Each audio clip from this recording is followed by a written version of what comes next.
Oke, Assalamualaikum warahmatullahi wabarakatuh. Saya akan mempresentasikan tentang observasi simbol-simbol ketiga. Untuk dosen sendiri yaitu Insinyur Intan Hardiantama, ST.MT. Perkenalkan ya, nama saya Dandi Hardo Prianto, NIM 2019 1010101. Untuk pokok pembahasannya yang pertama itu simbol bahaya K3, yang kedua metode penelitian, yang ketiga simbol K3 di kampus UNED, yang keempat kesimpulan dan saran. Untuk simbol bahaya.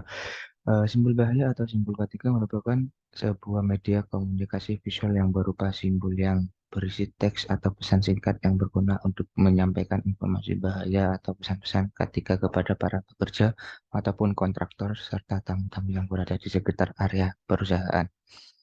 Untuk contohnya di simbol ketiga sendiri ada di gambar 1.1 ya. Mungkin kedua, metode penelitian.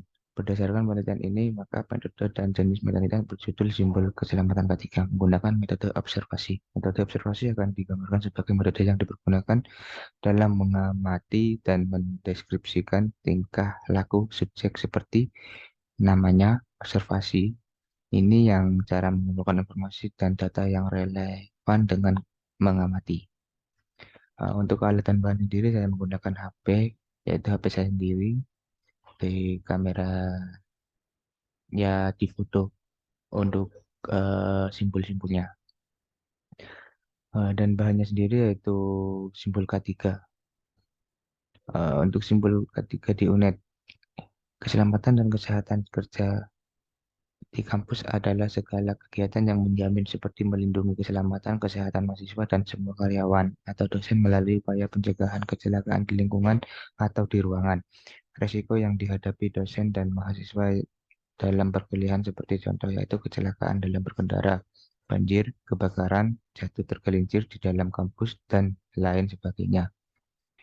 Satu, simbol jangan gunakan lift saat kebakaran. Untuk menempatkan simbol ini sudah tepat ini ya, untuk simbolnya di gedung SDB Kedokteran Gigi ya. Untuk penempatan simbol ini sudah tepat di daerah lift dan sudah tersebar di daerah lift lainnya. Kenapa di daerah lift dikasih simbol tersebut? Karena saat ada bencana atau kebakaran lift tersebut akan dimatikan oleh operator saat terjadi bencana. Bahkan biasanya lift akan tak berfungsi otomatis. Secara SOP, standar operasi prosedur, listrik akan mati ketika jaringannya atau listrik mati, akan otomatis mati. Kemudian yang kedua, simbol jalur evakuasi. Untuk contohnya di gedung SDB eh, kedokterannya, dokter gigi. Untuk rambu jalur evakuasi sendiri udah ada di mana-mana, terutama di daerah gedung. Dan untuk penempatannya sendiri udah benar, di mana simbol ini digunakan untuk menunjukkan pintu keluar darurat dan peralatan keselamatan dan kesehatan dapat ditemukan.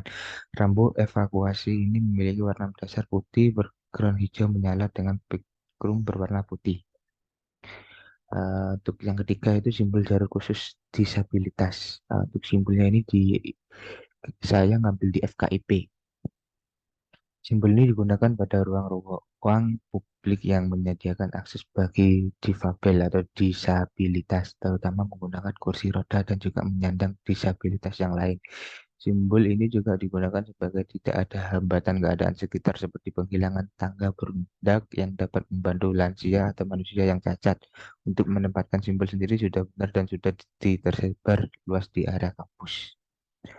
Mungkin itu kesimpulan dan saran. Kesimpulan berdasarkan hasil dari penelitian dan analisa yang dilakukan dapat diambil kesimpulankan bahwa di area kampus Jember terdapat simbol K3 yang menyebar, tujuannya yaitu agar semua mahasiswa atau dosen berada di sana terhindar dari hal-hal yang tidak diinginkan.